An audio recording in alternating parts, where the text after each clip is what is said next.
नमस्कार, आप देख रहे हैं न्यूज पीआर। मैं हूं आदेशपुरी।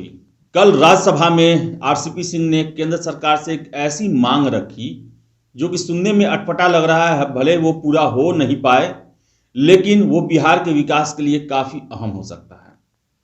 आपको याद होगा कि जब भी विकास की बातें चलती है और अन्य राज्यों से तुलना चलती है तो मुख्यमंत्री नीतीश कुमार एक बात की चर्चा हमेशा करते हैं कि बिहार समुद्री सीमा के किनारे नहीं है, अर्थात बिहार की सीमा समुद्र से नहीं लगती है।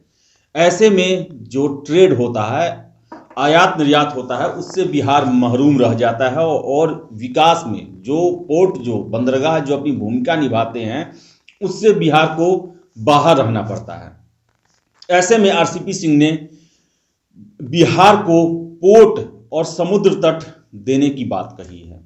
आपको बता दें कि जदयू के राष्ट्रीय अध्यक्ष आरसीपी सिंह ने कहा कि केंद्र सरकार उन राज्यों के लिए अलग नीति बनाए जिसकी सीमाएं समुद्र से दूर है और वो चारों तरफ से जमीन से घिरे हैं, अर्थात लैंड लॉक्ड हैं। वो बुधवार को राज्यसभा में मेजर पोर्ट अथॉरिटी बिल के समर्थन में बोल रहे थे। उन्होंने सुझाव दिया कि मेजर पोर्ट के लिए प्रस्तावित बोर्ड में उन राज्यों का भी प्रतिनिधि होना चाहिए जहां ये बन रहे हैं।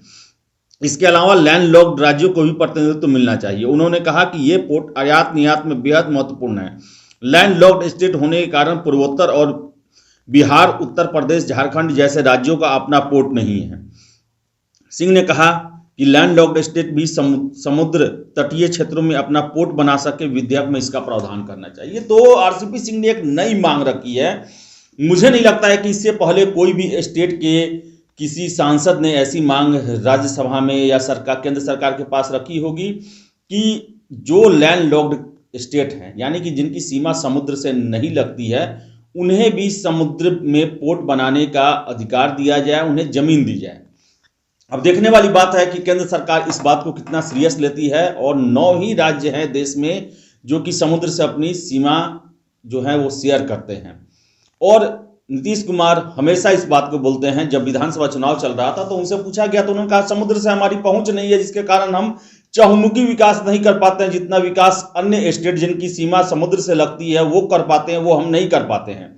लेकिन सबसे बड़ी बात कि बिहार में जो भी विकसित राज्य हैं, बड़े राज्य हैं, जैसे पंजाब, हरियाणा, फिर से राजस्थान, मध्य प्रदेश, इन सभी का सीमा समुद्र से नहीं लगता है।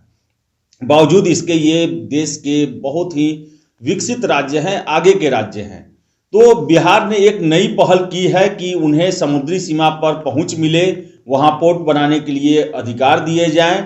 अब देखने वाली बात है कि केंद्र सरकार इसको कितना सीरियस लेती है और ऐसे क्या प्रावधान बना सकती है, और इसमें वो राज्य जिनकी सीमाएं समुद्र से लगती है वो इसका समर्थन करती हैं या नहीं करती हैं, क्योंकि उनका दावा भी अलग हो सकता है। इससे वो अपने विकास को इससे प्रभावित मान सकते हैं।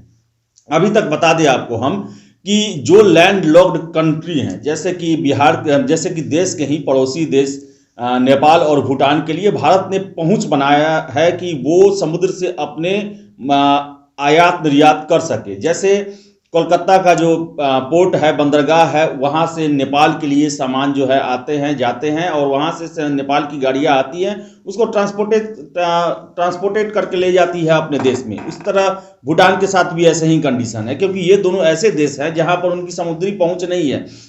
वैसे ही पहुँच अफगानिस्तान के पास भी नहीं है, जो कि पाकिस्तान और ईरान के साथ अपने जो पोर्ट की सुविधा है वो लेने की कोशिश करता है या उनकी सुविधा लेता भी है।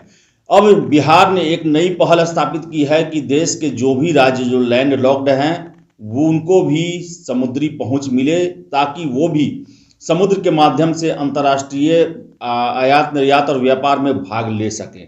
तो पहल काफ़ी सकारात्मक है और केंद्र सरकार को इस पर ध्यान देना चाहिए, ताकि बिहार, जिसके पास विकास करने के लिए बहुत सारे जो संसाधन हैं उनकी कमी हो गई है, झारखंड भी अलग हो गया, जिसके कारण बिहार के सामने बहुत ही सीमित अवसर हैं। हालांकि अवसर तो बहुत ज़्यादा हैं, उनको तलाश करने की ज़रूरत है। लेकिन जब मुख्यमंत्री नीतीश कुमार हमेशा कहते हैं, समुद्र की बात करते हैं, तो समुद्र पर पहुंच भी लैंड लॉक्ड जो भी स्टेट है उनको बनाना चाहिए। ऐसा केंद्र को सोचना चाहिए। फिलहाल इस वीडियो में इतना ही। वीडियो पसंद आए तो लाइक शेयर करें और हमारे चैनल न्यूज़ पीआर को सब्सक्राइब जरूर कर लें। बहुत बहुत धन्यवाद।